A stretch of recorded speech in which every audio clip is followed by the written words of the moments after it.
everyone, I'm making this video in response to somebody who was asking about what do you do if you have sore wrists. So for whatever reason, if it's a technique thing, then that can happen. Maybe you're doing something improperly with your hands during the practice, causing strain and injury. If that's the case, message me. We can talk about that, email me, whatever it is.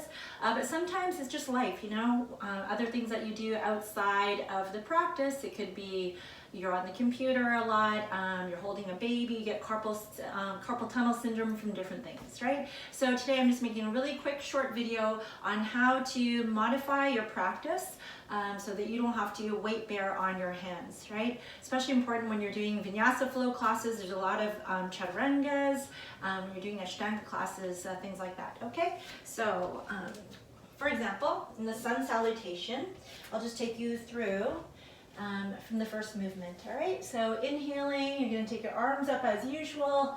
Exhaling, you're gonna bend from the hips, hands to the floor. You might be light on the fingertips, so really baby the wrists. Inhale, lift up halfway. And on your exhale, it's gonna stay on the fingertips, take one knee back and down, take another knee back and down. We'll lower your elbows to the floor. And then we'll take your knees back and just come and shift all the way down, right? And then inhale, we get a nice back bend, Sphinx pose instead of upward dog. Good. Press into the feet, draw the belly in, lift the chest. And your exhale to come back to downward dog, right? We can do two different variations. So one, you tuck your toes under, right? And come up onto the elbows and knees, and just straighten the arms. Okay, so you can even take your hands a little more forward. Basically, it's a downward dog still, right? Your head is down, you're looking towards the belly. Same work, stretching the arms long, pressing through the thumbs, squeeze with the fingertips.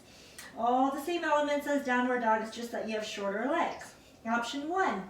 Option two, instead of the regular downward dog, you can do dolphin. So taking your elbows to the floor and then lifting your hips, straightening the legs a little bit, draw the belly in, right? So two options for your down dog. Either way, we're not stressing the wrists at all. We're on the elbows, forearms, or you're in that baby downward dog shape, and it's like very little pressure on your wrists, right?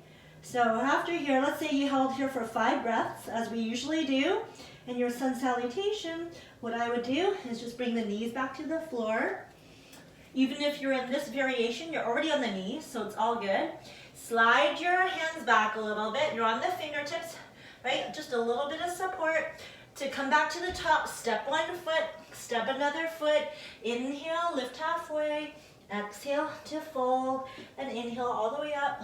Stretch the arms, reach, and exhale. Take the arms down, okay?